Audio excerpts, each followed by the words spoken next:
Welcome everyone to day 3 of the semi-finals and the semi-finals of VALORANT First Strike Europe main event, where the top 4 teams in EU will be fighting for a place in the finals tomorrow. I am Yingsu and I'm joined by the Sova mastermind Jonas and the man who's a Sova lookalike, Lothar. Guys, how excited are you guys for today?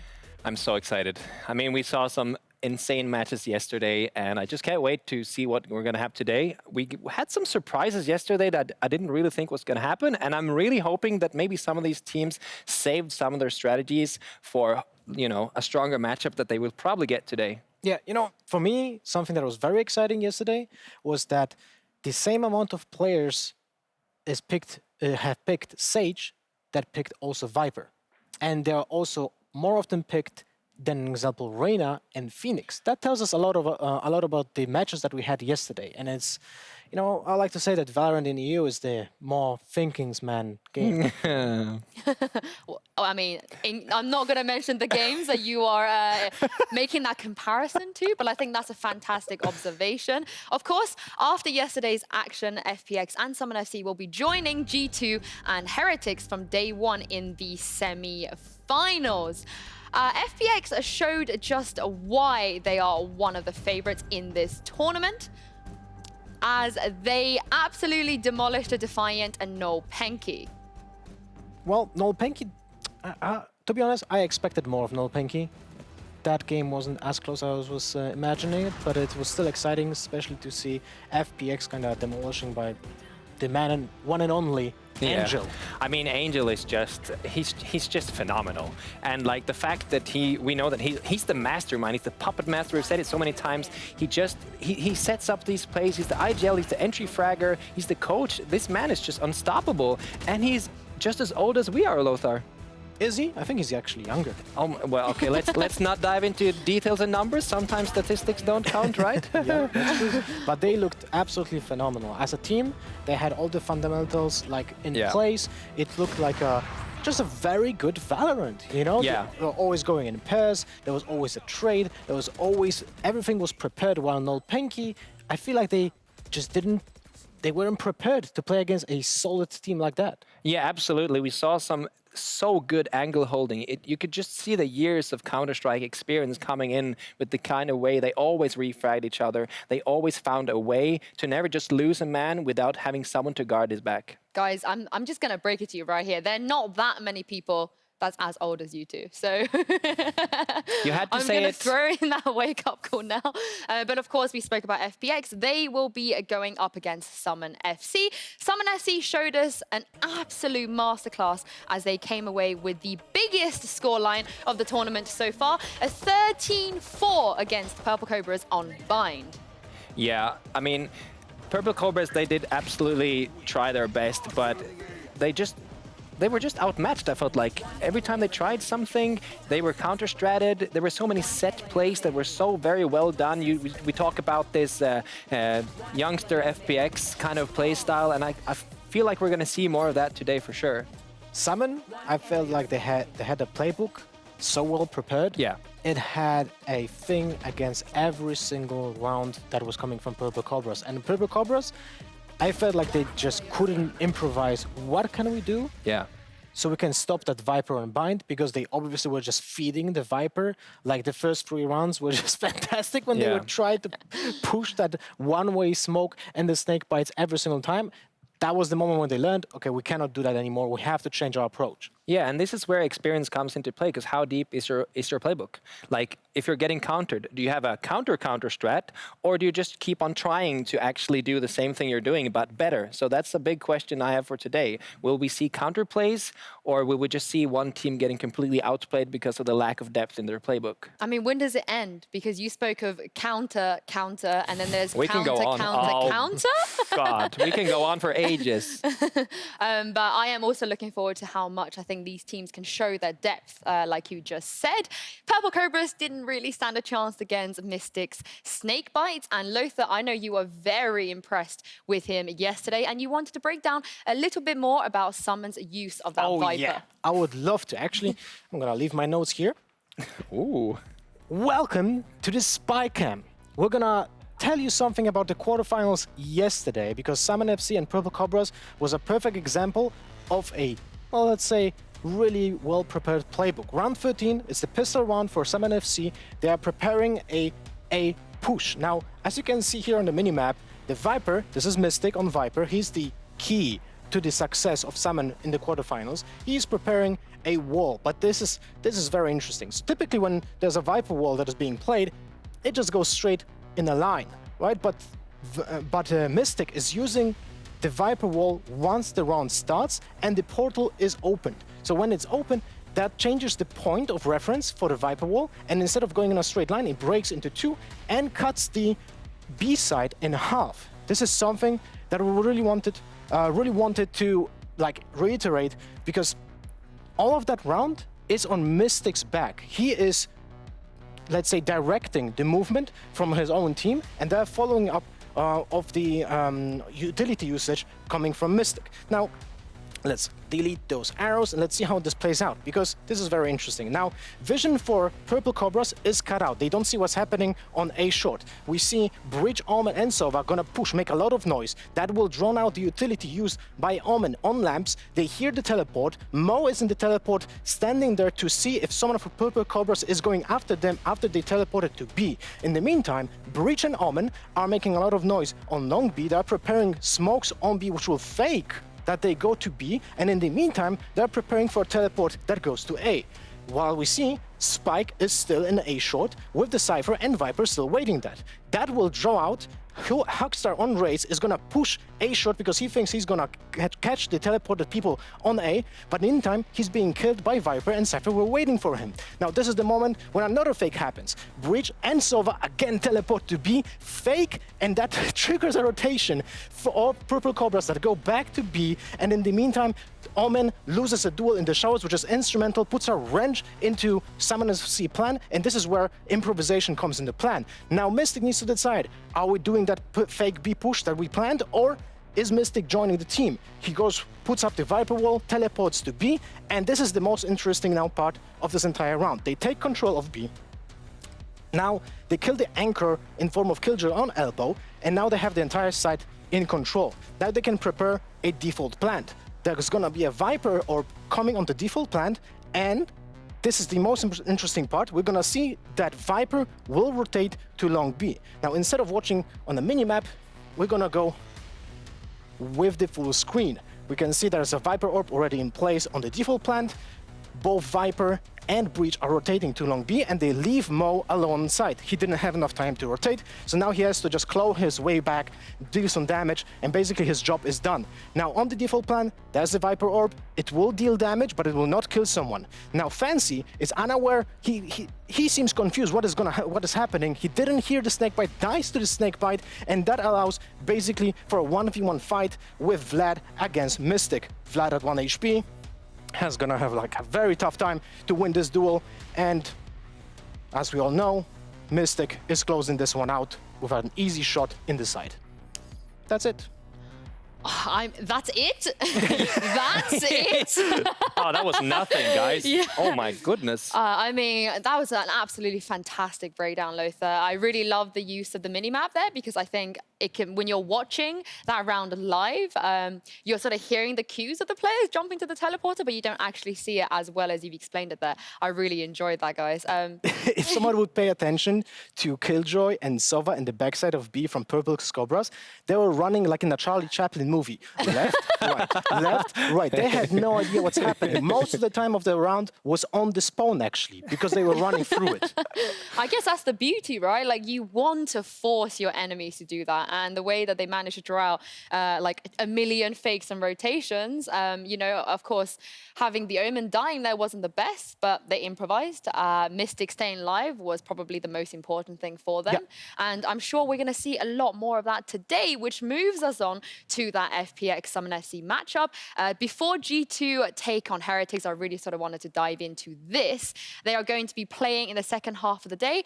And I think two players I wanted to really focus on is Angel and Boaster. FPX's analyst Doombros once said that Boaster reminds him of Angel 10 years ago. And it just happens that Angel is also Boaster's favorite player. Both of these guys are the brains behind their teams, but Lothar and Jonas, who do you think has the bigger brain?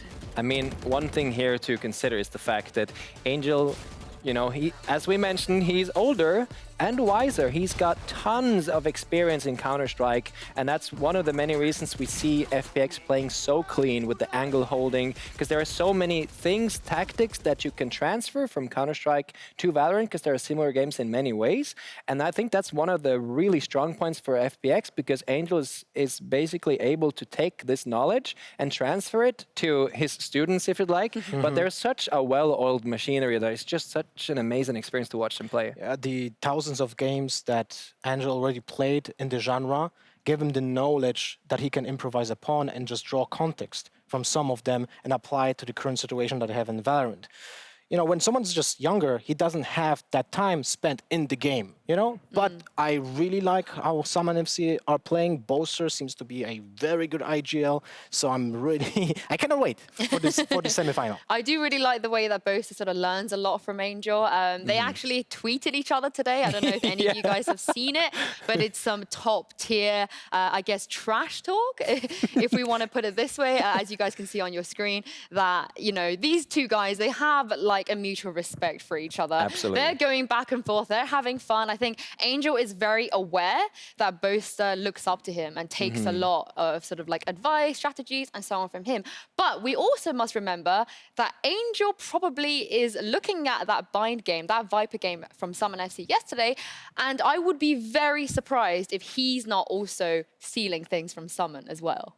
Yeah, so I guess the question here is, like we talked about playbook depth earlier, right? And this is where we see now, if you kind of double back again and we say the fact that Boaster looks up to Angel, so probably he looks up to his play style, the playbook, how they play on different maps and so on.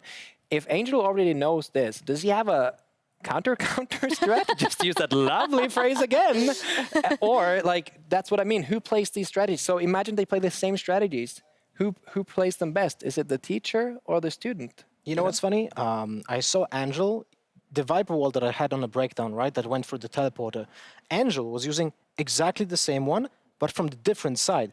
On defense, he was using the exact same teleport, but from the other side that was being used on a short. So they had found the same thing, but used it in different context. So I'm really interested if we're going to see a bind game between FPX and Summon FC, because if there were going to be two Vipers in one game, that's something that we never had seen in competitive Valorant on such a high level yet. Yeah, I mean, it's just going to be, the whole map is just going to be a wall. It's going to be so many FPS drops, and Lothar and Mitch are going to be excited for the next year. It's probably going to be quite a hassle for the rest of us. Yeah, I'm definitely looking forward to it. But, you know, brains aside, we'll also be expected to see who will be the better Raze between Doma and Zipan. Well, according to Doma, it's going to be him. Well, we have Zipan down in the chat, Doma. Why don't you break us down what you make of his Raze and his performances, you know, being a Raze main yourself as well? I think he's a few levels behind me, like in the game against them on Split and Bind. I put him in my pocket. I'm guessing he's so small, he's gonna fit there like a doll. I mean, I don't know where that terminology came from. Like, I've heard other people use it. I'm not quite sure what it means. But, you know, we are a big fan of Zipan in the studio. Hypok has spoken about Zipan over the last 2 days. He's very impressed with him. And I guess from your point of view, Lothar, I'll come to you first. Do you think that Zipan is going to be the better Raze in this matchup? Doma, for me, is like an explosive player that, you know, has either a more quiet game or just explodes and just is the guy on the server. While Zipan, for me, is like let's say a little bit of a prodigy, because he seems to be consistent in every single game I see him. And when I speak, when I did talk with some teams, they tell me that Zipan is actually in the pracs, in the scrims, he's insanely consistent. So I never heard of Zipan having a bad game. It's like kind of insane when you think about it. So my eyes are on Zipan, because consistency for me more important than just having like a 40 kill game one time up on the blue moon. Yeah, absolutely. And we saw Zepan yesterday as well. Some of these insane plays where he walks into B side, he just flicks 90 degrees right through the tube, gets a one-tap headshot, and it looks like a walk in the park, like he does it almost every round. And for us, that's just, probably not happening ever again, but that's okay. But it's cool to see how you can perform so consistently on such a high level, especially in a young age like this. It just means that he's really got a bright future ahead of him in esports. I mean, Doma is 17, so he's half of Lothar's age. Yeah, even less. But yeah, I know these two guys have so much potential, and I think if they're both on form, it's gonna get pretty scary. Yeah. But we already know that Doma is not going to play that Raze on Bind. So do you think maybe he's going to be on the back foot a little bit? Well, we've seen Doma on Omen, right? And I think he was just complementing his entire team. That's also an aspect that we didn't see from Zepan yet. Zepan is just always on Raze, basically. While it's also like, quarterfinals, first game of Summon FC that we've seen on such a high level, and suddenly Doma is on Omen instead of Raze. But it worked. He supported the team very well. The combination of utility coming from Doma upon like the Viper wall that was appearing, like I didn't point it out in the spy cam, but he actually was always using the smokes in a matter of way that were complementing the Viper's ultimate or the Viper wall, or was just faking a site. So he was playing that character so differently, but yet he found his niche. So that's actually amazing to watch. Yeah, and that's the cool thing about these two matchups is that FPX are, they said earlier that, try to play without any other smoker than Viper, and then we can talk. And that's kind of maybe the big difference where we're going to see maybe Viper and Omen versus just the Viper as main smoker. Mm-hmm. So I'm excited to see how that plays out in comparison. Well, there's a lot of room there for creativity and for things to grow. And speaking of creativity, Pansy has so very kindly put together a list of some lingos to help you to get up to speed. Hey everyone, I'm Pansy, and here's a quick list of terms for competitive Valorant. First up, rotations. Rotations are moving agents from one site to another to strengthen that spot of the map.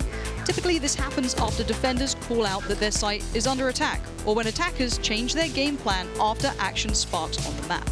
Wide Peak is attacking an angle with a sprint-like strafe that puts your opponent in an awkward spot because of his unprepared crosshair placement. Save. Even after losing a round, trying to maintain the purchased weapons to keep your economy strong. Playing for retake. Basically, it's switching up the roles of defenders and attackers. Attackers get control of a site and plant the spike freely, while defenders are coordinating an attack to regain the control of the site.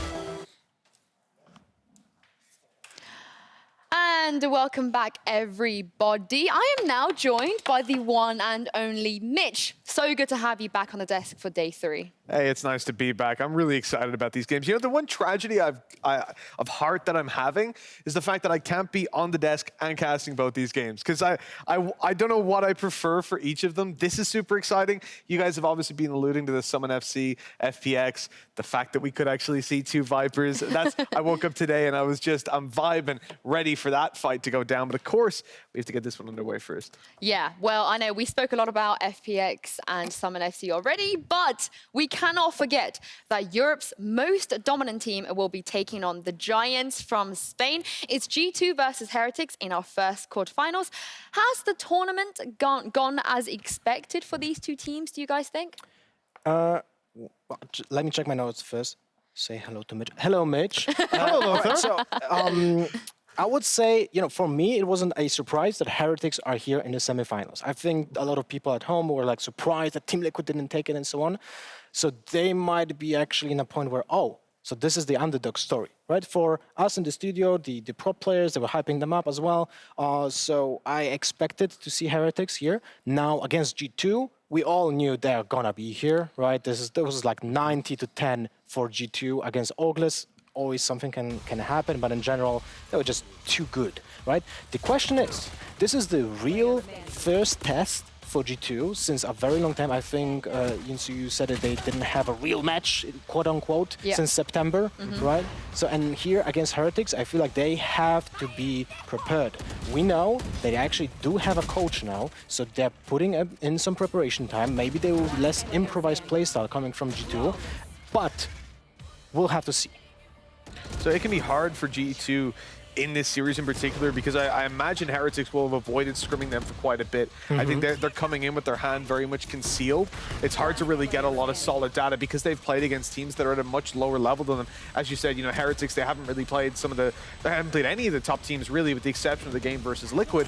And so in a lot of these games, they've been able to outclass their opponents. Now for G2, again, they haven't faced somebody who's really a threat since FPX back in September. That's a long time where they've been able to just cruise on through the matches. Now they get to face an actual challenge. And we, again, I would hope, get to see them push to the limit where they'll have to actually go and go down to page 2 and 3 of the strat book, at least I would imagine so. Well, it's a very interesting point there because, like you said, for G2, this is probably one of the best teams they've played against since, you know, the Blast series, back in the Ignition series that they were playing. And similarly, even though Heretics have pretty much been like farming games since they've became a proper team, they haven't gone up to the likes of G2 and FPX yet.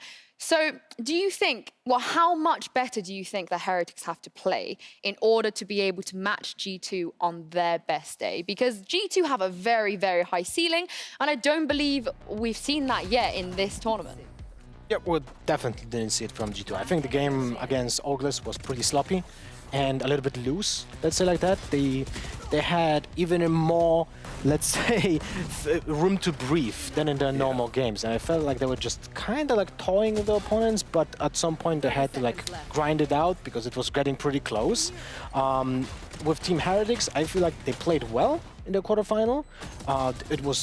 The fundamentals were there, the movement was there, always someone was securing his teammate, so there was always a trade, kind of similar to FPX to some degree. I feel like actually 3 teams in the semifinals have very similar playstyle, FPX, Heretics, and Summon FC, while G2 is that kid in the class that just comes in unprepared for exam and gets the best degree anyway. Yeah. You know, so we'll see if that's happening here in this tournament, but I wouldn't be surprised if G2 just wins on personal prowess of the players. I mean, that's the problem so far within EU Valorant, is that G2, they have now, look, they've put some time in recently into developing more of their tactical depth. I mean, for the longest time, we would say, oh, G2, they just don't care. They come on the server, they smash it. They're pugging.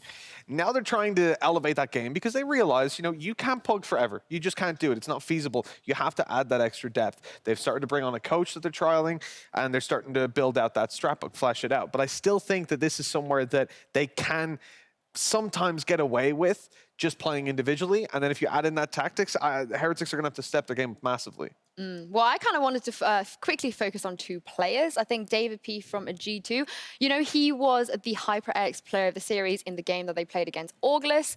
He brought back the Battle Sage. In fact, he invented the Battle Sage, and Lau, who happened to also be the HyperX player of the series for that series against Team Liquid, he was a fantastic Sage as well. And we talk about the Viper versus Viper, but we are going to get a Sage versus Sage. What I love about these 2 Sages is the fact that, now, it does depend on the map. I think if you're looking at like a Haven, for example, we could see the swap back, but let's say just generally, looking at the games yesterday, we've seen David P very passive. In fact, I think he had the 5th highest KD, so he's good in the aim duels, but he had 0 first bloods. None.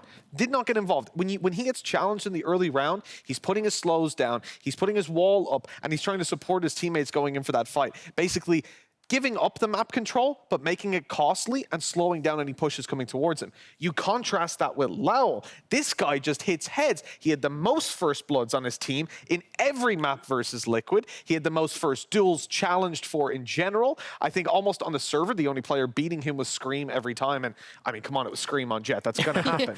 And then you also look at the fact that he has over 160 damage per round on average as a Sage, which again, highest on his team. So two very different approaches to how to play Sage. Worth noting, when you play Sage, you have all of the damage comes through your guns. There's no way of dealing damage with the utility. Raze is kind of like that cheater, let's say like this, you know, when you compare it to other agents, all of the utility can deal damage, so it's a little bit elevated because of that. But Lowell is someone that kind of like impersonates now the Battle Sage playstyle. He was, when I was looking at the minimap, often Lowell was just going, lurking around, you know, being alone on the server, which is something that you don't see often. I think that was something that was also very surprising to his opponents, and because of that, as you mentioned, a very high KD and very high average damage because he was just catching people off guard. Yeah, the fact though that when you look at the defensive side setups, as I said, David P, his goal when he gets challenged is to make map control as costly to the clock as possible.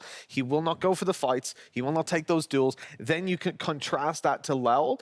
He's the kind of guy that will put a wall down and then walk up on top of it and take that fight almost every time. He'll want to really challenge you. Now, the setups are also different. Usually, he will have a second teammate there who's swinging with him. But I do love the fact that the same agents, but completely opposite ends of the spectrum when it comes to playstyle. Well, you said it was going to be map-dependent, Mitch, and we have the map vetoes in now. It's going to be Ascent, Bind, and Split, which means we won't be seeing Icebox or Haven. Well, boys, what does this mean? I'm just sad that we don't have Icebox yet. Yeah, but me too. Ascent is one of those maps that I feel like G2 is just heavily favoring, you know, for themselves, and Heretics, like maybe they are prepared for it, but honestly, I don't see anyone losing, G2 losing to anyone apart from Guild on this map.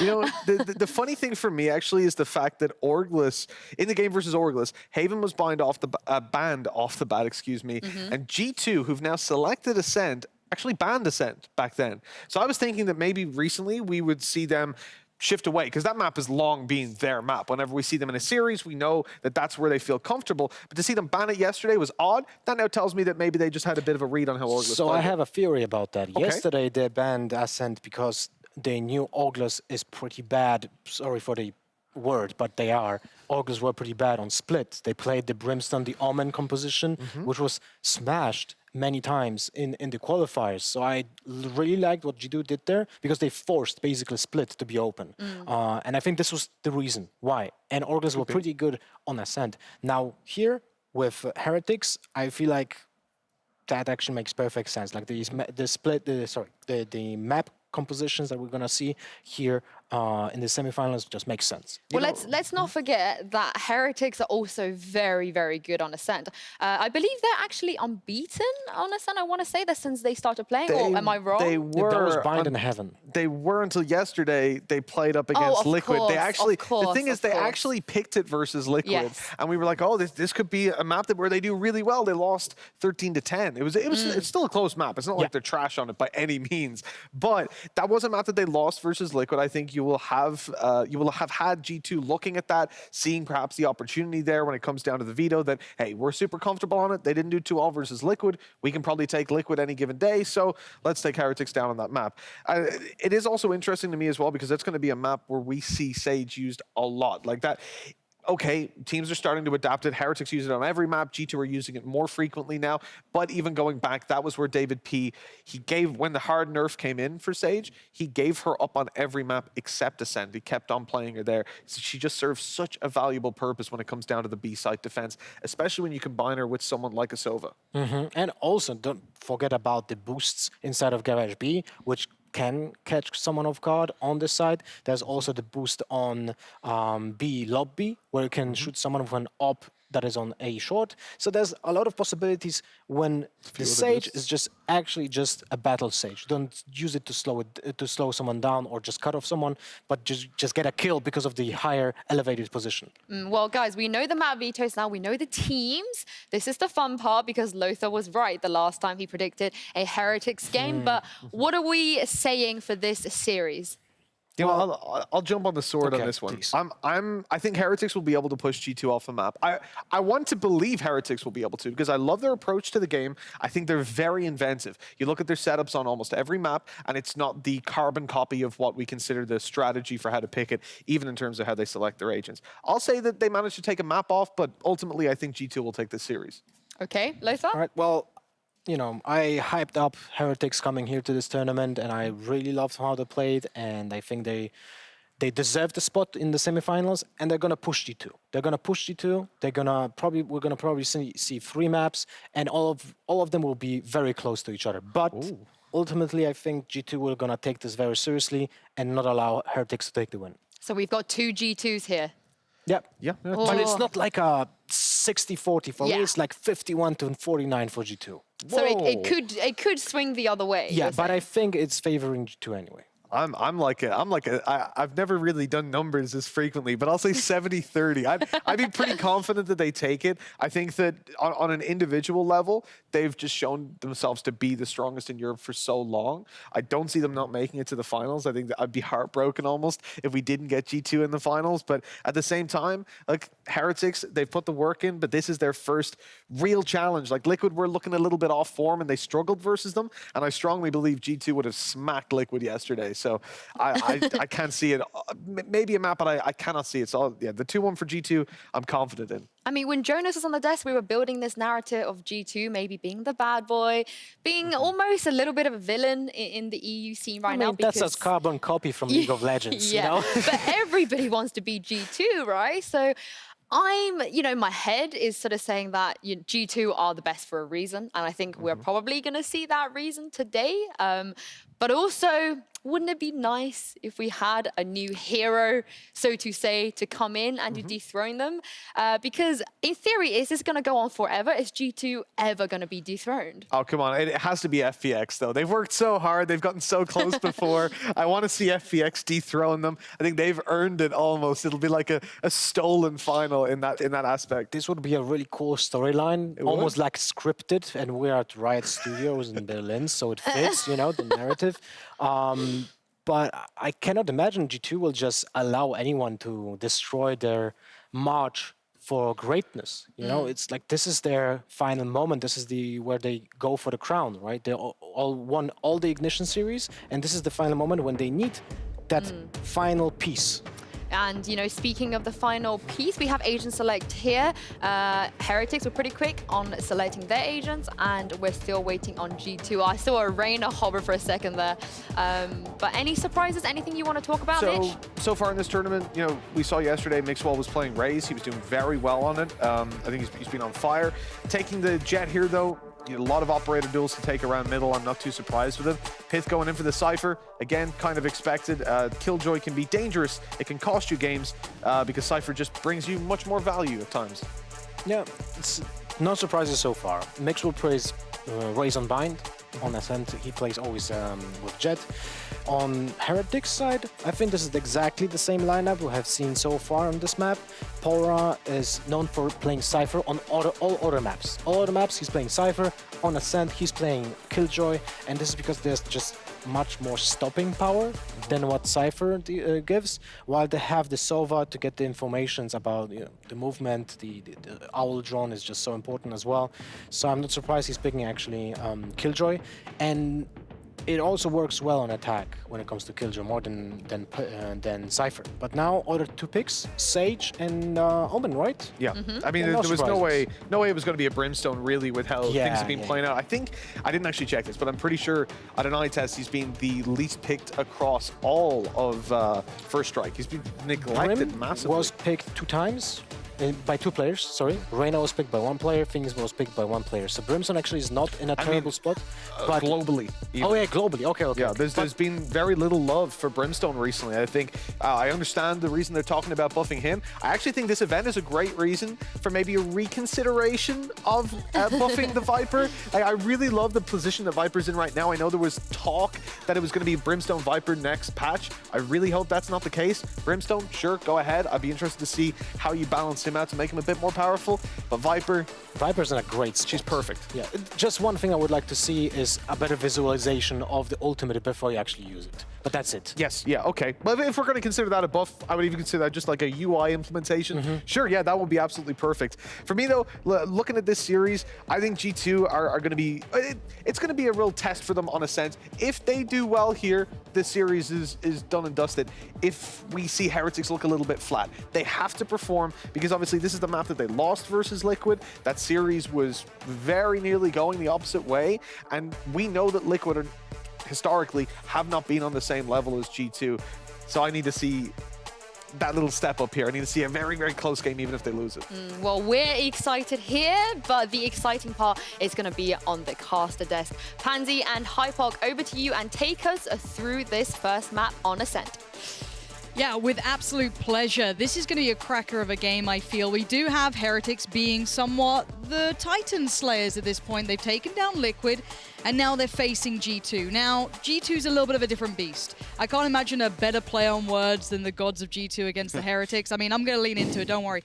But let's talk about the game here. Let's talk about the map coming up. Let's talk about what our expectations are with these two teams facing off.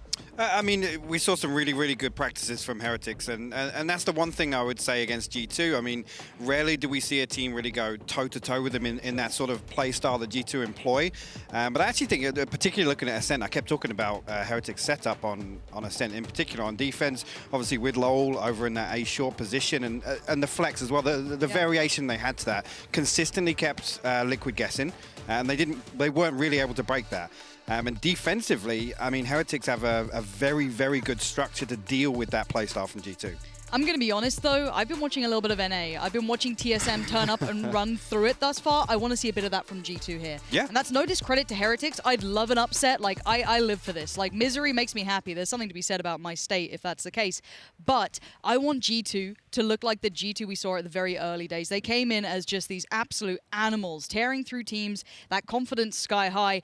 Yes, we know that they can fall now into maybe a slightly more thinking man's approach, but sometimes I want them to lean into what made them great and what still makes them great. And we're into this one. So it will be G2 to kick things off, looking likely to do some damage here, and Heretics going to have to try and deal with it. And look at this start. Yeah. Again, no real surprises here to see G2 stacked up as 5. Looks like we're going to have a pretty fast A hit here. But you're right, Heretics stacked 3 over the side of the map.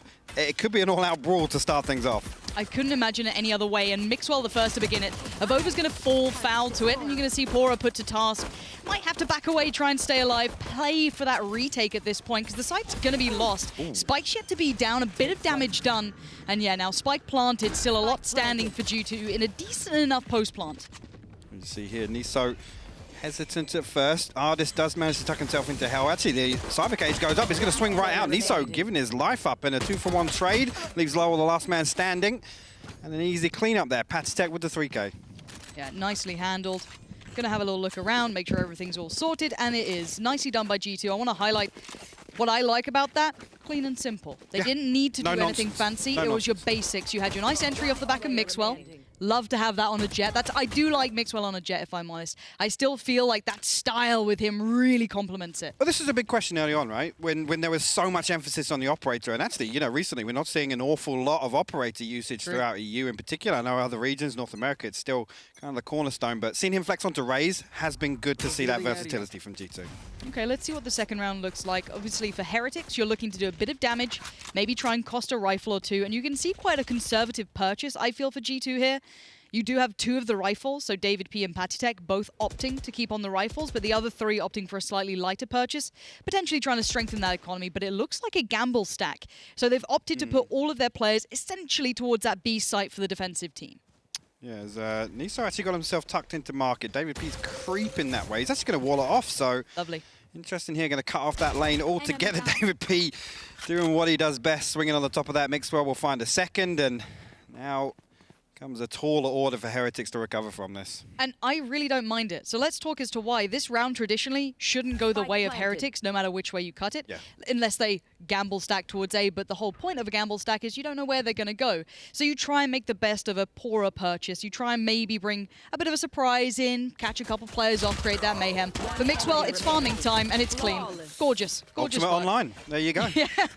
Yeah, that's exactly how you want to start there. Obviously, a little Prime Gaming flawless for him, but the prime moment is the fact he's building funds, and especially being a Jet here, whether or not he opts into that operator is now going to be up to him. He's going to have funds available sooner rather than later. Well, I mean, we always talk about, Jet has the ability with that aggressive ultimate. You can toss away a weapon here. And in terms of early game economy protection, that's really, really important. If they do start trading rounds back and forth, saving that 2,900 or alternative of 5,000 for the operator this early on, it can be really important. Get out of my way. Okay, G2 keeping it clean. Get out of my way. 2 ults popped, it sounds like.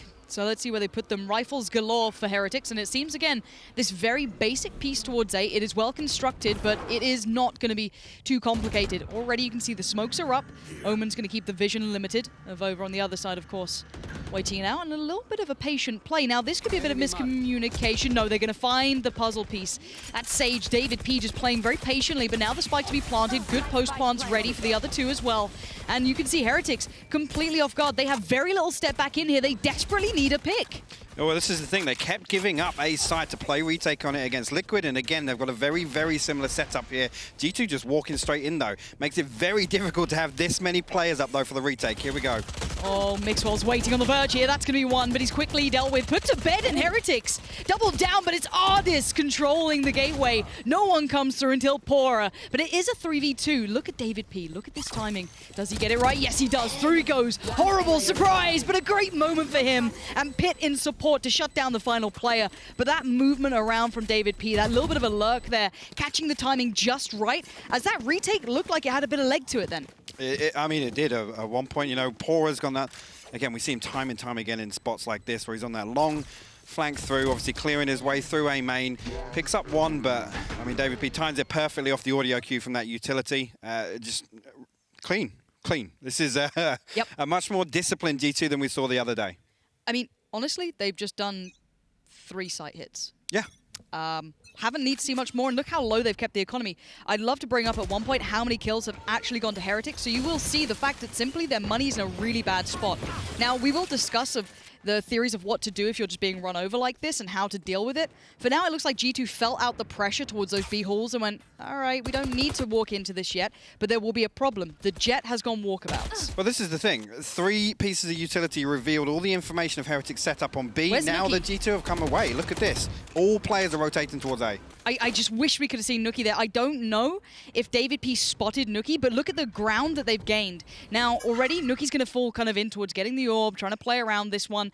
And what do they have to play with? Is this just it? That is all that Nuki's got. So the off angle, if they play it right, could have worked. But I think, patience works for Pitt. Nicely done, even expecting a potential play out, which is a traditional answer to being overrun on sites. But they still need to land the site hit itself. 45 seconds, a Sheriff or 2, but still Pitt is doing well, and G2 look dominant. This is a little... Is it past the watershed yet? Are you allowed to do this? Right? Are we okay with this sort of thing on it? I don't... Look, can we get production to find out if this is okay?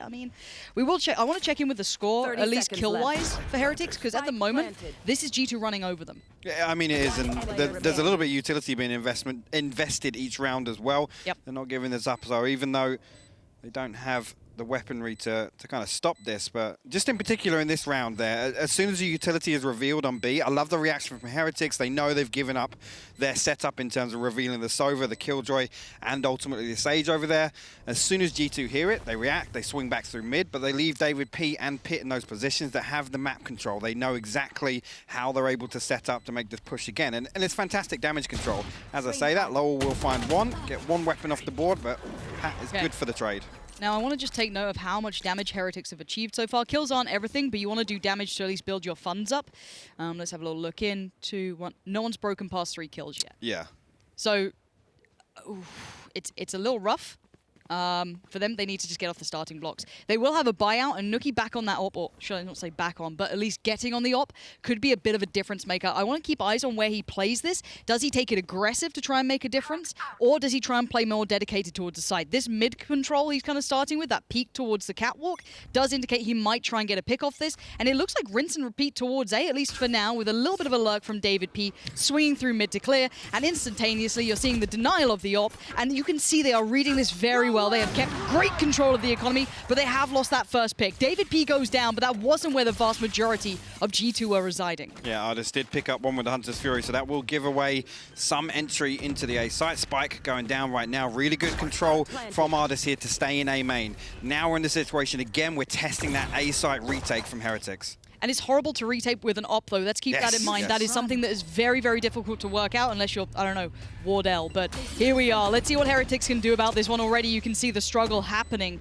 That clock is going to be a detriment and then some. Yes, the ultimate's going down, but you can already see the corner's been congregated in by the entirety of G2. Back in they go. Is someone very close to that spike, though? Artis says goodbye, good night, and even a flank, adding insult to injury. Nisol fancies a go at it. Already, though, Mixwell's going to dive in there, denies it, and this is scrappy, but it doesn't matter. Artis will not let this slip. That is a clean board still for G2. I mean, just absolutely shut it down. The lockdown gets invested. I love the response from Patitech. He uses the TP all the way over into the defender's spawn. It gives that secondary threat, and you could see for a minute Nuki was actually thinking about coming back and holding on to that, but there's just no time left to do that. With that much presence on site and coming from A main, you can't sacrifice one person watching. And this is what I mean, I like to see big teams playing up to their skill level. This is something we talk about in Counter-Strike as well and other games, is playing to your own skill level rather than the skill level of your opponents. I'll see if that comes through later. We do, again, have a lighter buy, but with the ultimate coming out from Nuki, maybe a chance to do a bit more. Patitech down, but an instant trade. Mixwell not going to leave anything unanswered. Anything you can do, well, I'll do my best to do the same again right back at you. Spike isn't moving towards the site for now. It looks like they're holding up for a second, maybe considering what to do. The revive gets invested, and Mixwell's on the site. And again, as soon as that revive comes through, I mean, this setup here on A short not working at all for Heretics this time around, and it looks so strong versus Liquid. Pora going to try and find one on the flank. Pat ready for it. Niso last man standing. Again, just another clean A hit from G2. There's something incredibly frustrating for a team to lose over and over again to the same sort of hit. Now, the hard part is their economy's never been in a good place. It has been constant lower buys, weaker buys, and when they get on the full buy, they seem to still get run over. The answer is, how do you now implement something that is very hard to counter, very hard to read? We have to just work something out on the fly. I like defensive side aggression to give you early information and a stack. Well, it's interesting you mentioned that. Lowell the other day looked fantastic in doing these, you know, just putting a wall up somewhere, controlling that part of the map. And whilst it's not the same sort of aggression we've seen from David P on the stage in the past, you know, his first blood rate is high enough that it's worthwhile doing, worthwhile exploring. Right now, G2, they're controlling the map and they're not really even peeking mid or anything like that. It's a smoke goes down, Mixwell walking up short like this. And they're finding the first kill so deep, it's giving them access. As I say that, Avova actually going to find David P through the smoke here on short. And back up all the way. I thought G2 might push that for a second. Yeah, I was expecting a little bit more aggression. Pora's going to try and play this smart, play it quiet. Oh, outdone. Double peek comes in from G2. Very meticulous in checking their corners. No issues like Scream had before. You can see the ultimates being popped, but Artis quick on the toes. Not going to fall for it this time. Pit does, though. And finally, Heretics might have a shot at this. Patitech still alive and kicking, though. Spike is down, so the time's in their favor. Where's Artis in this, though? It's just down to him. A 1v4 post-plan. Let's see what you got, Artis. 30 HP ain't much to work with, and they've thrown everything at him. Finally around for the Heretics. Yeah, I mean, good stuff there. Again, Lowell making use of his utility in the post-plant situation, holding on to that the whole way through that round, not buckling to the pressure, I should say. Not going to mean an awful lot in terms of economy. G2 obviously going to be able to buy back into this one, but small confidence, you know, builders like that, breaking that lock that G2 had. Hopefully, Heretics can take this in their stride now and build a little bit of momentum. Yeah, the freebie on short is hard to characterize as something that's easily repeatable, but the fact that no one was traded into then was excellent. So I like that. I like to see a little bit of a different look, a little bit of something coming out. Maybe Heretics can find a way to keep controlling certain areas of the map. It does look like we're going back to more of a standard approach. I do want to see if there's maybe a bit of trickery up the sleeve now. They maybe try and call into question, is this finally the B hit? But Avova is doing very well. Nicely done to take that quick fight towards the main side, and yeah, takes it even further. Why did they both peek into that?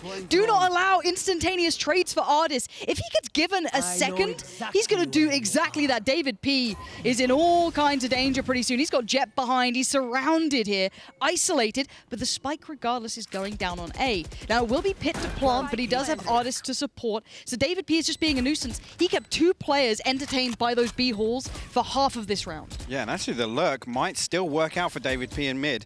Artis here trying to hold close contact on the door. Pit finds one with the operator. One man left for Heretics as Lowell making his way up. I mean, revive on the board. I don't think it's worthwhile here. And there you go. That's the lurk from David P. They were back and forth with the utility in B main and eventually catches up with him. Exactly that, and I love the fact we saw the early benefit of having a lurk, and obviously the late benefit of having a lurk. Comes full circle. Exactly. You had one Sage, and I think both Jet were kept very entertained at this point. They were still there. You can see Sage has to be present, Jet was present, and now the late lurk element comes around as soon as trying to take short. And that's all on the back of really Artis picking up those 2 kills. Again, I agree with you. As soon as you get the first kill, fantastic. Mixwell drops. They throw the paranoia out. They find the second, back up. Hold on to the site, because Artis shouldn't be picking 2 up. No, I mean, if he's given an opportunity, he will just tear it away. Yes. And they're going back to A. Rinse and repeat. But this is the setup I'm talking about. Look at A short here. You've got Lowell and Devova in there. There's no control over A main. They're opting for retakes so early. I don't mind this if they try to focus towards taking middle control as well. And this is something that only really you can theorize in certain elements, but they have been just hammered at A. It looks like they're trying to maybe get that. Obviously, this is going to be the job of Pit this time. Mixwell finally gets the pick there. They were waiting for someone to have a little look. Pora, off the deeper angle, does fall away from this. I don't love that, but it does open up a chance for LoL to do well. But he's kind of committed to this angle. It's going to be a wide swing, but David P falls, and that's not bad. Okay, suddenly Heretics are finding a couple of fights here. Get out of my way. The hero comes through. Mixwell going to pop the Blade Storm, but Pora actually popping him through the wall with the operator. Finds another as well. Pit will fall. Pora now raided out by Patitech. Lowell there to clean it up. That's a good round from Heretics there. Again, the rotation came in early enough that as soon as Presence came onto the site, it wasn't just Lowell and Avova taking a 2v4 versus G2. Yeah, nicely played around on that little smoke there that came down towards short as well. It did give that opportunity to get the second pick. This was nice from Pora. Yeah. Let's have a little look on this again. Just enough. The bun giving away the game. Oh, no, ponytail next time. But back into it, it does still look like a very commanding scoreline. And this is G2 just showing one look. We have seen an A hit, and they've gotten 7 rounds for it. So there are various other areas on the map to explore, and it looks like they're going to have a go at it. Heretics, though, we haven't seen them tested on this side. Already an early warning signal going to be put down. Pora might have a little bit more to worry about soon enough, but behind the smoke, going to at least kind of give away that there are definitely players here. This isn't the same old A piece. The wall's gone up towards A. They don't have to worry about that for now. And this is interesting now. The first time the G2 haven't seen that Sage presence, you can see them opting to lean back to B. Hunter's Fury, is he going to get sent out here, whether or not we see a tag? But it's just clearing off an angle. It clears that doorway to market. Artis has done really well there to actually gain G2 the entry. Okay, Avova, good luck. Try and stay alive, bide some time, allow those rotations to come in because they are so hesitant. Jet and Sage are still miles away for the defensive side team. Avova is doing the best he can to just smother this site in darkness. LoL's finally over there, a bit of a challenge towards the defensive side and wins it. Battle Sage v Battle Sage, it's going Heretics' favor, and Avova is doing glorious work. Staying alive, players smothering him towards the site. Finally, Mixwell shoves the barrel of the up his nose, and a 3v2. But look at these post plants, they're going to be a little tricky to work with, very dedicated and tucked towards the site. And now you're going to see Mixwell isolating and taking them down. We are obviously aware the UI's a little behind. Obviously the productions do the best they can. If it gets updated, we'll let you know, but we're aware of it, don't worry. But that was a nicely done piece. Again, G2 though, we're seeing strength across the board, which is scary for Heretics. They've thought, okay, we've got a grip on one side. We finally got a bit of an answer. Well, it comes out, we've talked about conditioning a couple of times this week, and right there, the lean from Heretics was towards mid and A, and again, G2 read it perfectly. As soon as that Sage utility doesn't come through on B, and you don't necessarily get the Killjoy early presence, that's when they opt to kind of lean back. But it's 25, 30 seconds into the round. By that point, the rotation's already come from mid to A from Heretics. Back in we go. Good performance so far between Artis and Mixwell, I'd like to highlight. At least they are popping off frag department-wise. Money's in a great spot as well, and available to get the op-up to play. Good to see them having a good couple of games as well, get that confidence building. And, you know, you look at win conditions for someone like G2, I would always say you want those two to be fragging. They are great pieces to have in the G2 puzzle. And on the other side, it was a very quiet start. It was a very, very quiet start. And for Heretics to come back and at least get a couple on the board here, gives them a bit of breathing room. It does indeed, and ultimately the thing for G2, you know, they like to start like this. They like to, again, talking about conditioning, I mean, they're bullies. They're bullies in-game. They're completely set up to punish anything that most teams throw at them. So far, no real surprises from the way G2 are playing this. It's pretty much, you know, vanilla as it comes for them. I just got to note that G2 actually just took a tactical pause.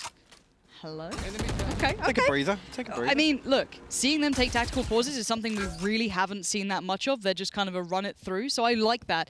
And it looks like we're seeing a bit of a playback. And look at this fake piece. They are biting into Ardis being at B because they got a bit of info on it. They've stacked 4 players here. They're finally sending Sage all the way back around. LoL's going to be getting towards A by the time they're breaching through. Nice shot from Avova. Quick as anything, going to try and maintain presence towards this. And actually success on Ardis is going to be great. That loosens up those other 3 players on B to finally get towards A. Yeah, the lurker being found out from G2 could be a factor here, though. Resurrection invested by David P. So 4 back on the feet. David P actually swings through to tree, finds Avova still playing there. Again, he's got his kill. He was right to try and play his life there, see if Heretics can regroup and attack this from another angle. Mixwell top mid, though.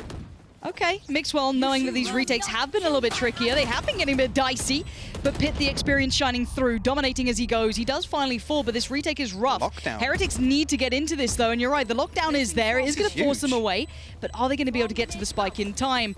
No one detained, the spike's still ticking, no one's on it. They'll just sacrifice bodies, the smoke goes up, the wall goes up. Oh, Mixwell goes down, but the defuse is continuing, and it's surely done and dusted. They didn't get it. The spike goes off. It's a Red Bull clutch from G2. They ran the clock down just enough there. The utility usage was insane, though. The wall comes out. The lockdown pushes G2 all the way back into wine. Unfortunately, the Nano Swarm wasn't thrown down early enough, I don't think, and one player's allowed to cross. But when this wall goes down, look at this. This is absolute chaos. Oh my, that was, yeah, I think they know that was a little bit of a cheeky one. You'll take them, but you're probably not going to go, yeah, let's do that again. That was very, very close. So well done in the end for... Who was it last alive? Was it Pitt or was it... I can't remember who was the last player standing. It Might have been Patitek at the end there. No, David P, sorry. There we go. David P at the very end, just being calm enough, but having full faith that the defuse wouldn't come through, clearly. At least in time. We do see the ultimate popped, so maybe Heretics can do a bit of damage here. Bit of a different look as well. This middle presence coming through. Yeah, it's the first time we've really seen G2 put some emphasis on it. Pora swinging out with a guard. You know, he might actually catch Ardis in the back. He does. Ardis still inside the owl drone. David P finally with the trade, but it's 2 kills from Pora, and that's more than enough on this round. Well, you say that. Yeah, Hold on. Not anymore. Hold on. Yeah, let's see if Nuki does... Oh, I got a little nervous then, but he does deliver towards David P. 2 still alive, but it's Patitek and Mixwell, so there is always going to be a danger, but they are locked towards middle. Spike to hand, and 3 players to locate. Patitek's gone, and yes, so is Mixwell. Nicely done by the Heretics, keeping control, and I love that aggression on short. Yeah, maybe just throwing one to the wind. Last round of the half. Yep. But an impressive one from G2 nonetheless. I do want to come back, talk about G2 the other day on attack, looking very dominant, and then things Sure. I don't want to say fell apart for them. No, it just got a bit dicier. It did, and that was down to August really just kind of brute forcing their way to try and get rounds on the board. Heretics, I don't think will employ that sort of play style. They're a lot more reliant on these kind of structured executes. But it's going to be interesting to see here if G2 can hold the line. Okay. G2, I think, have set their standard. They've made their statement so far. Heretics, it's time for you to do the same. It was quite rough to watch. I mean, that was a sight hit over and over again for a good handful of rounds. It did eventually get worked out, and you saw the rounds bounce back. Heretics did manage to claim 3 in the end. And it's enough to weather at least the storm of losing the pistol and potentially the buy off the back of it. So it does give you a little bit of a buffer.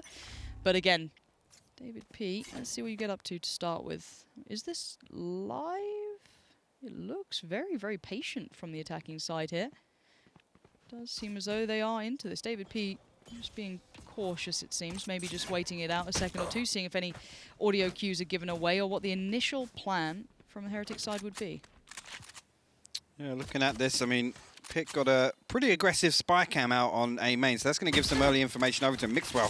Swinging out, finding one with the Ghost in mid. I was just about to say, defensive-wise, statistically, 92% pistol win rate for G2 here, and then a 92% round 2 conversion. So you look at that, you look at the scoreline, it can become concerning if Heretics don't win this. Looks like Heretics, though, with the 3 players they have, are kind of leaning towards short for now, leaving Pora to be the one to try and engage. Nice shot from himself, very clean towards David P. That should at least keep Jet dedicated towards the B side, which it has. That's exactly what you want. Try and give yourself the best chance, but it looks like they're actually going to lean back that way. So Spike heading back over towards B after that pick, maybe feeling it's enough to work with. This cam sees all the way back towards Gelato, so again, as long as Patitech's in that position to kind of spot out the short push, they should be able to read into this. Artist now going to tuck into 30 Cubby. seconds left. Check Well, your corners, please. please, Heretics. Do not go without checking. Well done, Avova. You already get a tick in my book for whatever that's worth. And Mixwell put down, shot in the back. Nisel's going to be there, and that's site taken. Very well composed on this pistol thus far. I love it. Patitech and Pit, though, trying to find a way back through. Spike to be planted. Patitech dedicated towards that defensive side. Going to have to show presence, as is Pit. Now both positions noted. Time going to be just ripped away from them. Yeah, nicely done. Yeah, really, really good pivot here on this pistol round from Heretics. And a pretty clean take, to be honest with you. Again, the Cloudburst comes down to cover off the turret. Unfortunately, that blocks off lane and the sight lines for Ardis. So Avova, you know, and whoever it was actually that was double stacked with him to swing. What a cheeky little pick to open up there. Liking Mixwell's beard. Looking very lush. What do you rate the beard? It's a strong 8. It's come on leaps and bounds actually. Yeah. I've kept up to date with his Twitter feed. He's been doing course. progress tweets. Very strong. However, this buyback in obviously won't be. Frenzy, Sheriffs here and there. The name of the game, keep it clean.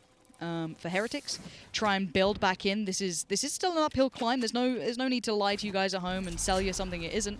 4 rounds against 9 is still quite tricky to play with, but if they get in the groove of things, they can definitely start putting up some numbers here. So, looking at the purchase, at least for the Heretics side, was it 2 rifles, Marshall, a couple of SMGs, so pretty well balanced. Quite conservative again, not full into the rifles, but also not full into the SMGs. No, it looks like actually 3 members of G2 going to swing all the way back through defensive spawn. Maybe David P has heard some kind of sound cue towards B main.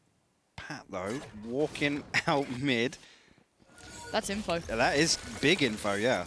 Okay, let's see if this stack does anything, though, because they're still locked towards CT. Mixwell just got himself in the site as well. Poor is ahead.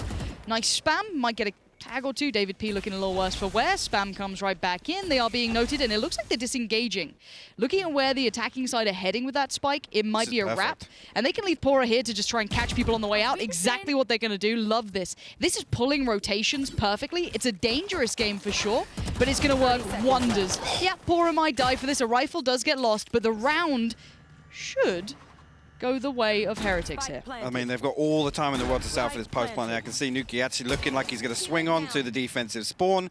Finds David P here. Patitech and Pit going to swing onto it. Pat actually finding that one, but again, this kill's so deep that it's just eating time off the clock for G2. And again, it's a 2v3, so. I'm curious if Pit goes for this. The rifle is in hand. They could maybe get something else away. Let's see what they do with this. It does look like a pretty hard commitment here. Patitech's on this, so Avova's the one on the site. They're going to try and clear Dark just down below, and yeah, I think that's when it's going to be called out from being a potential one. They might sacrifice Patitech for this, get a gun away or two, but Pit will be trying to potentially stay alive, or even catching Avova on the way out.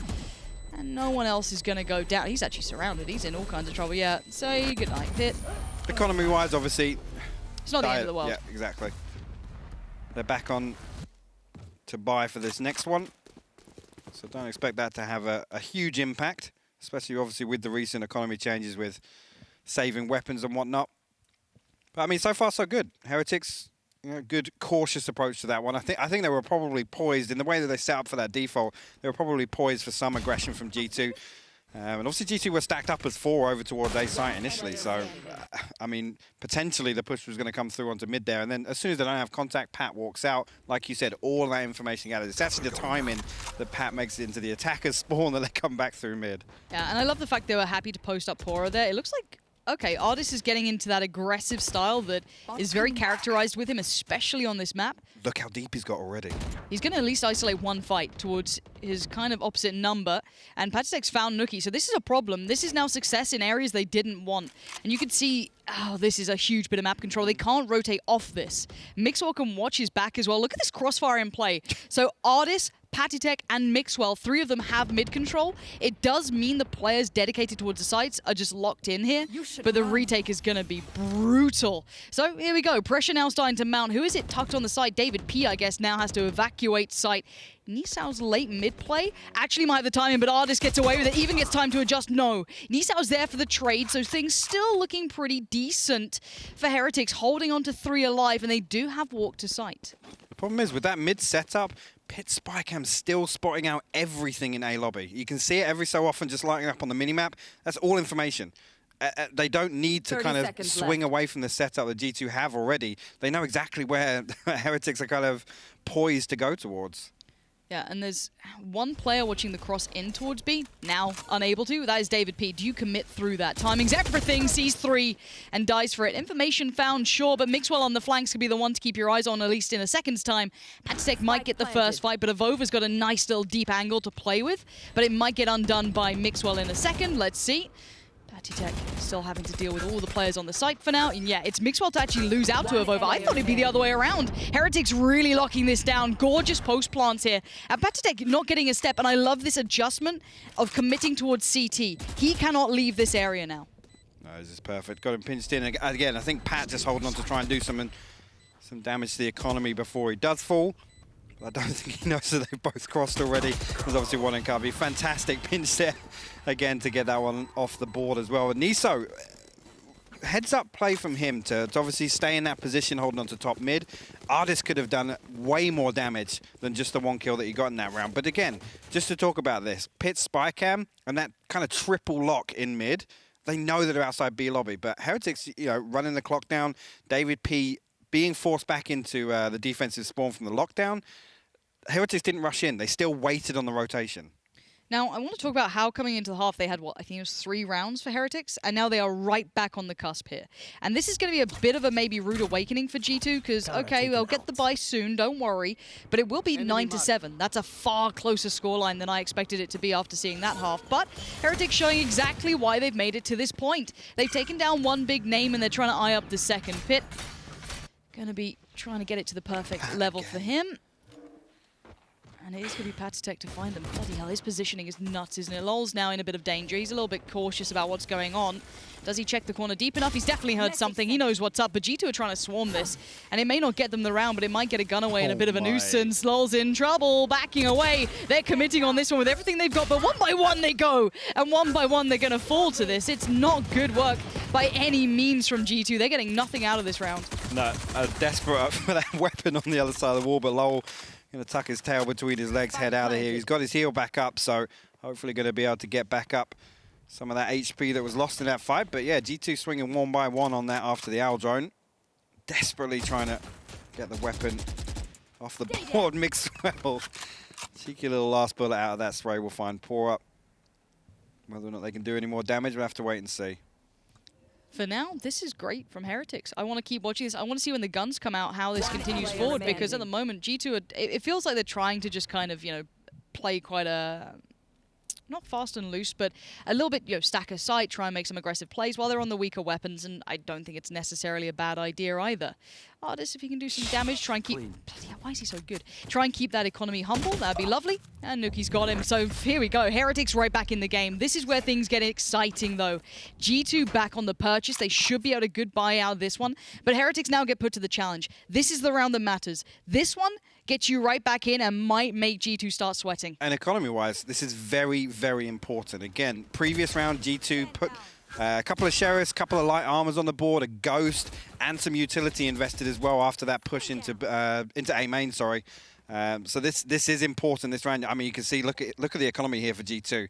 It's kind of everything on the board. Yes, lost bonus is a factor, but this is worrying times here.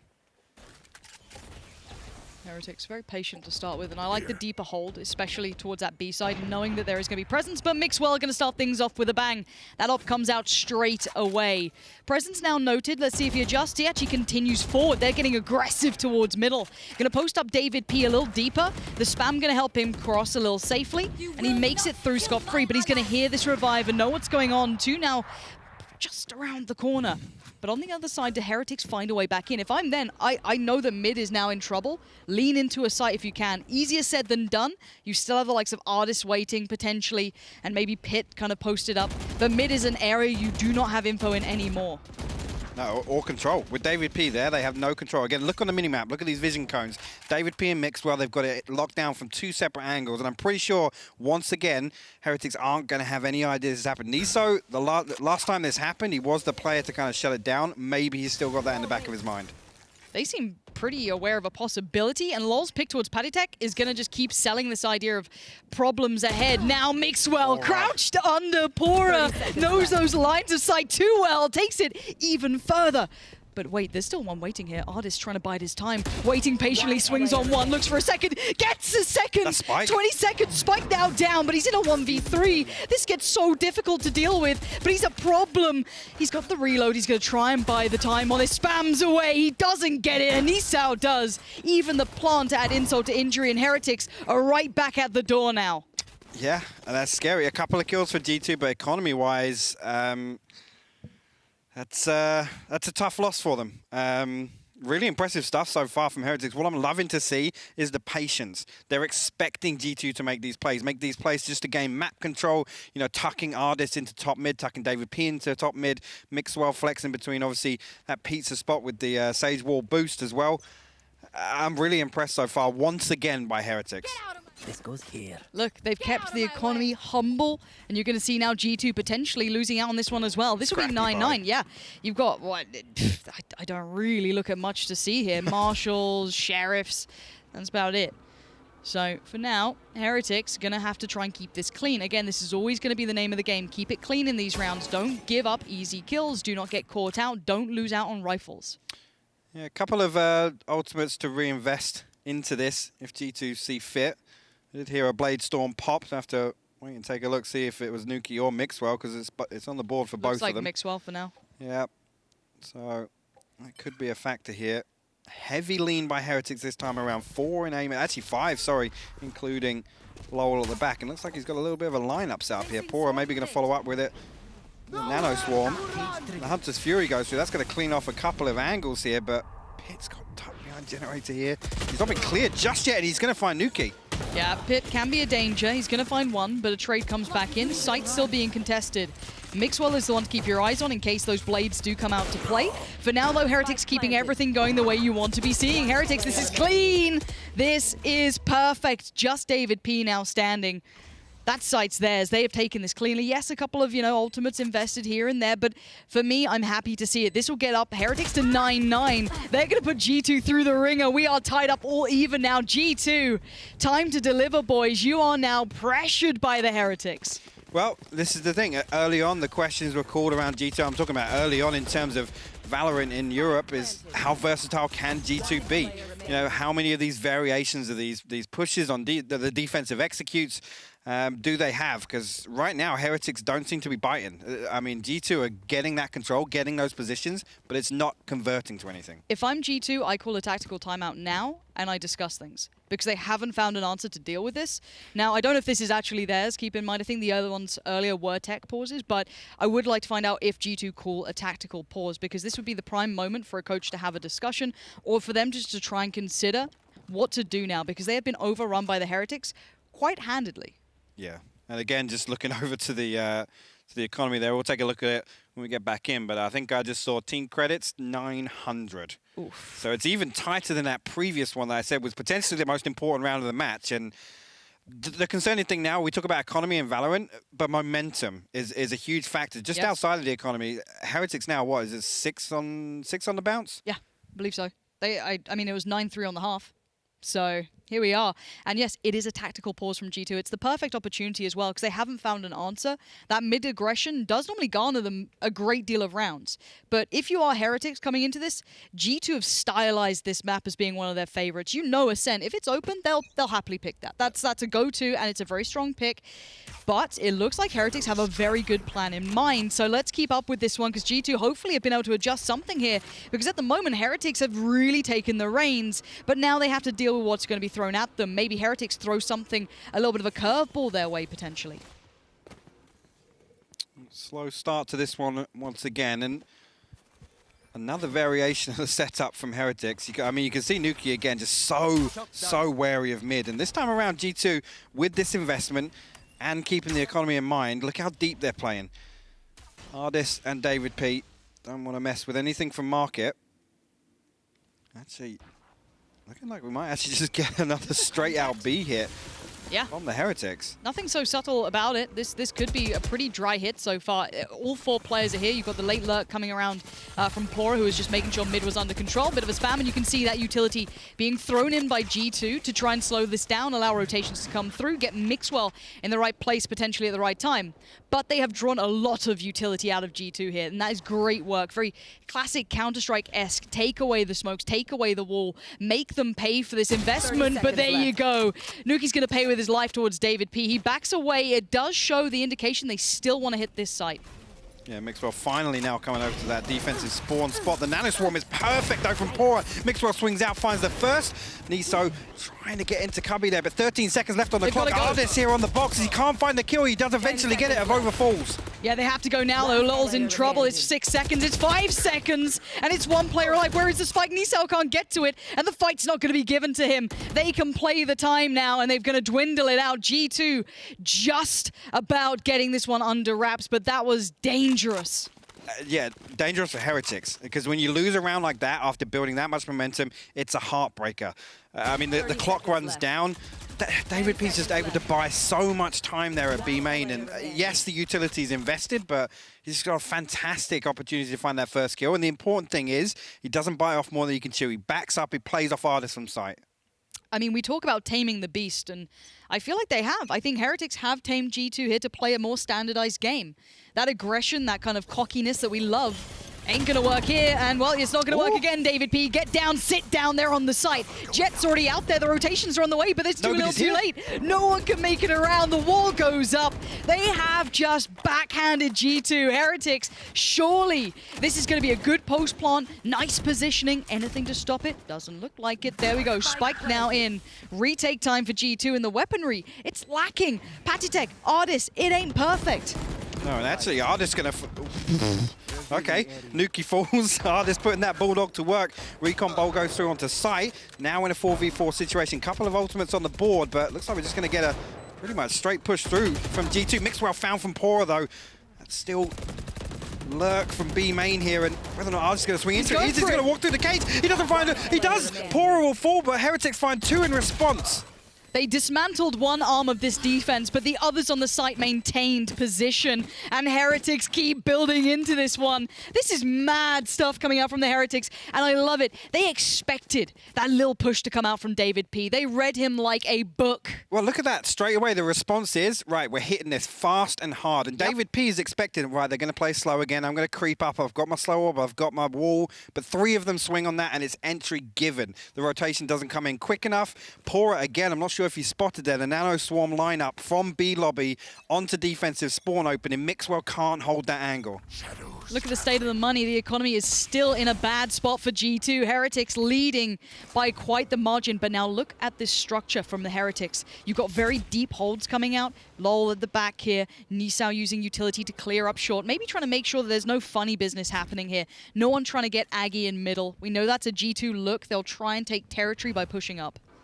Again, huge pressure on Ardis here, and still, I mean, Spike's this side of the map, and there are 3 members of Heretics as well, so he's so oh, God, they are so good. So, okay, they got contact at B, and you could see Ardis probably relaying the information. I've seen 2, maybe 3, etc. And then the rest, obviously, of G2 would like to help out. They'll try and rotate over, and as soon as David P tried to, instantly met. That is excellent gameplay. This is punishing rotations, and you're doing it again. Lars found Patitek. This is so beautiful. This is good-looking Valorant. I want you to watch this back. Ardis is in all kinds of trouble. He gets a tag, not a frag. It doesn't matter. He's dead, and the site's theirs. It's all theirs. This is exactly how you punish rotations.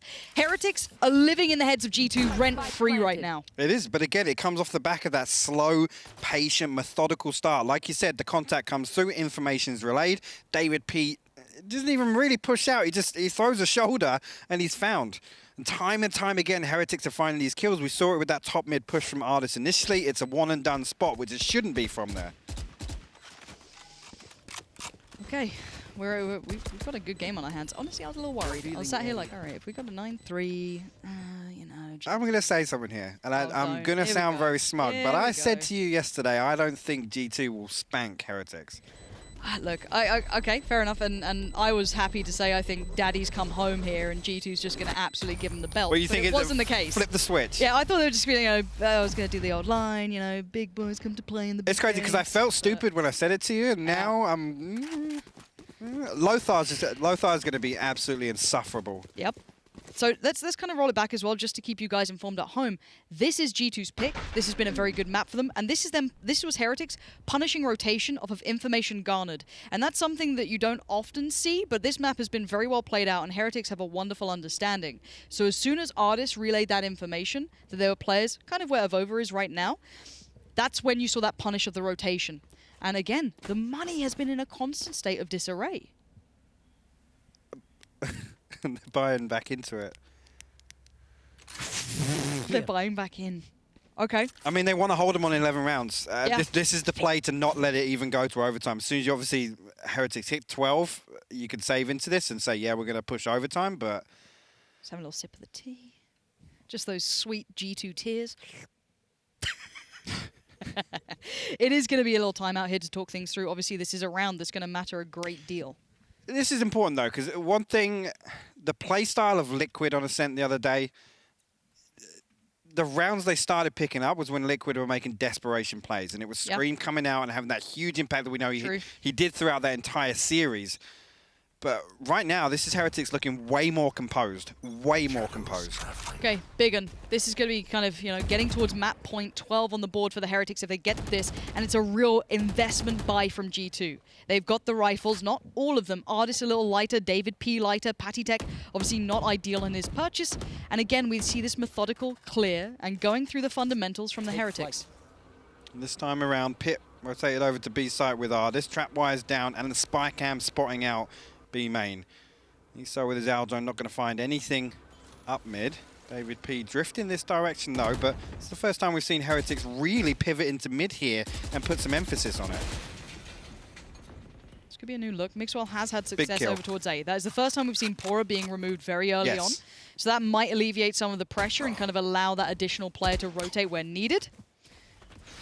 Heretics going to peel away and look for more options. Maybe lean back in towards short. They have had success here. It does seem as though G2 like to find information.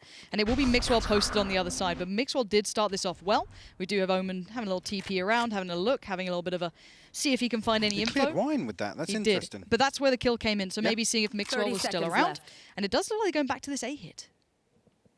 And David P actually still over towards mid. Lowell actually going to get Pora back on his feet, so that's the why the burst. rotation came through. Avova finds two. The Hunter's Fury following up, cutting off some of these angles. It's so clean from Heretics. The explosion on the back of the Resurrection. They just 10 played contact seconds off the back of that res. That is madness. And if you're G2, they had no idea. Yeah, Artis is always going to get you one, it feels like. But a retake with 3, and the money is in the garbage. David P has only got a ghost here. Artis on the SMG, and Lowell's just got a freebie on David P. This is going to be 12 all day long, surely. That spike is taking away. Artis is doing everything he can, digging as deep as possible. But still with Avova, still with Pora here.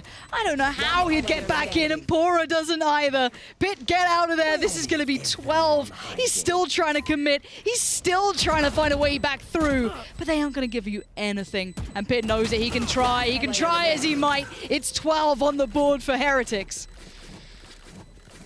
Yikes. That was actually really, really impressive. And again, just running it down to 20 seconds on the clock. Resurrection comes through, and that explosion onto site. There's absolutely zero response from G2 on the way in. I mean, Avova walks in, finds those 2 kills. The round's over, in my eyes. You know, when I did that little line about being like the Titan Slayers, I think it might be real. I don't know. I can't imagine a world where we don't see G2 in a grand final right now in my head. I don't see it. But the one thing we've questioned, and I'm sure the desk will bring it up, is do they have the ability to bring it back? Because they have not often been on the back foot. We have not seen G2 under the gun often. They have not had to deal with that. Whereas Heretics, they've probably had to pull themselves up so many times. And again, we see the economy never been in a good place. And I love this from Heretics. Slow, patient play, leaving Lol to do a little bit of what he wants, you know, taking their time, but they've held deep towards mid. They've held deep towards back B. And again, this slow start from Heretics. It's just keeping G2 guessing. TP comes through. Pat going to clear out A main a little bit, but no information gained from there. Lowell was able to hide deep enough in A lobby. He wasn't spotted out. Mixwell, I'm worried now. I'm seeing him creep a bit. No, he's tucking under. Right, he's tucking under bricks. That's fine. I thought maybe off the back of that TP he was going to try and push through to A main, but now Heretics swing back. 45 seconds left on the clock. Are they going to hit hard again on A site? Looks like that's the intention for now. And on the other side, waiting so patiently would be Mixwell. Investing the utility. Yeah, he's very isolated, untradeable, but he doesn't need to be. He's going to get one and dash, quickly gets out of there, a hit and run happens. Heretics now going to have to try and operate with 4. Killjoy puts it down and going to have to try and clear out the site as they go, trying to force them away, give them that step forward, but Patitek still standing tall here. That smoke is keeping them safe. Keeps himself relatively well positioned, but the spike will be planted. Lowell's found 1. Patitek still there with 2. And we're down into the final throws. Vova's got another. And now who's left? Pit tries to play it back through, and he's dead and buried. It's just Patitek now, watching as Heretics just picked up map 1. And you can see Pora out of his seat already. That is a massive, massive performance from Heretics. G2 coming into this, they were night and day stronger statistically defending on Ascent, and Heretics just put on an absolute clinic, Lauren. You know what? I'm ready. The Kool-Aid's there. I'm going to drink. I'm going to chug that bad boy because Heretics have impressed me. Do you know what? The Liquid game, we didn't know where Liquid were. We didn't know what state they came in as. But they've just picked up Ascent against G2. And they did that in style, coming back with only 3 rounds on the half. Yeah, I mean, and actually more often than not, we see Heretics kind of lean on their defensive performance with how strong they can be. Those clutch players coming through in post-plant scenarios. Pora, the man on your screen right now, the one I'm talking about in particular. But this is our day 1 upsetters. Maybe starting a similar trend here versus G2. I love it. I love it. Give me all the upsets. I don't care. Salty, salty, delicious We've tears. been spoiled. I know We've been spoiled. Like, I saw the 9-3 half. I was like, all right, well, I guess, you know, G2 through to the finals. But no, it's definitely not the case. And it's not going to be clear-cut at all. Bind will be on the horizon and then split if required. But we have never seen G2 having to play at this sort of deficit. They have not been handed to like that. How often have we ever seen G2 go 1-0 down in a series? It's in a pressure scenario? Nah, never. I mean, this is... I can't believe it, because I made a load of notes about G2. Hey, I've got 3 and books here, I mean, Heretics from the other day, let's be honest, okay? Yep. Expectation-wise, Liquid had something to prove, right? Heretics were the ones that could have come in and caused that upset. So, don't want to sell it as an underdog. Heretics have been talked about a lot, but they were waiting for those kind of big reps. They got it in game 1.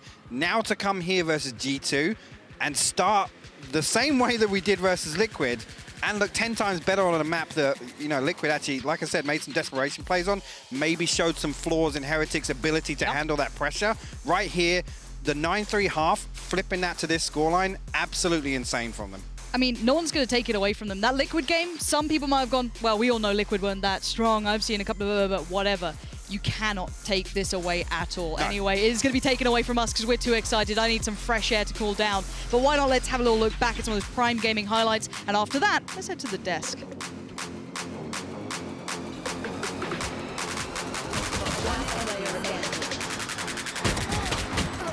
Left. Spike planted. One player remaining. Screen hot.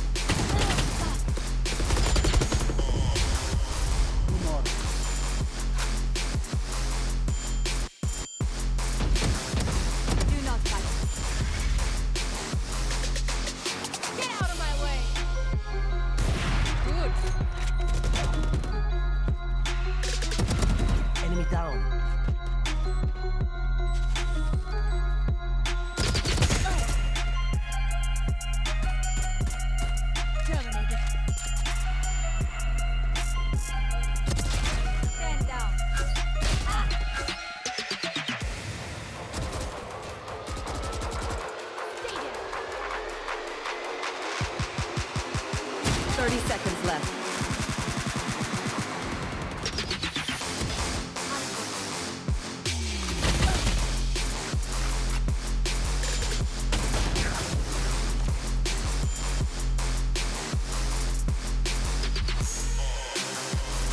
Hello everyone, Mitch here, and I wanted to talk to you about some of the superstars competing in VALORANT First Strike and the unmatched style they bring with their agents.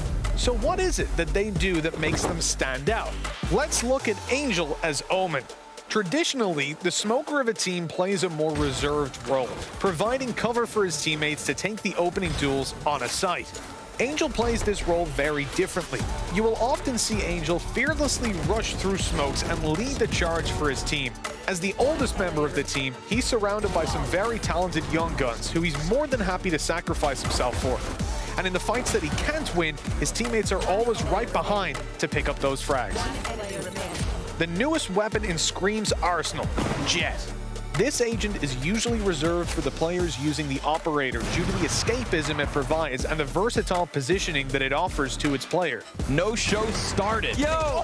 Scream, however, rarely takes the off and instead uses this agent in a very different way. With Jet, Scream focuses on instantly smoking angles to complement the rest of the team's utility when initiating a quick site push. With the aforementioned positioning advantages and very powerful ultimate in the economy game, this makes Scream's Jet a breath of fresh air in what has long been an op-exclusive agent. Stay tuned for plenty more action in VALORANT First Strike.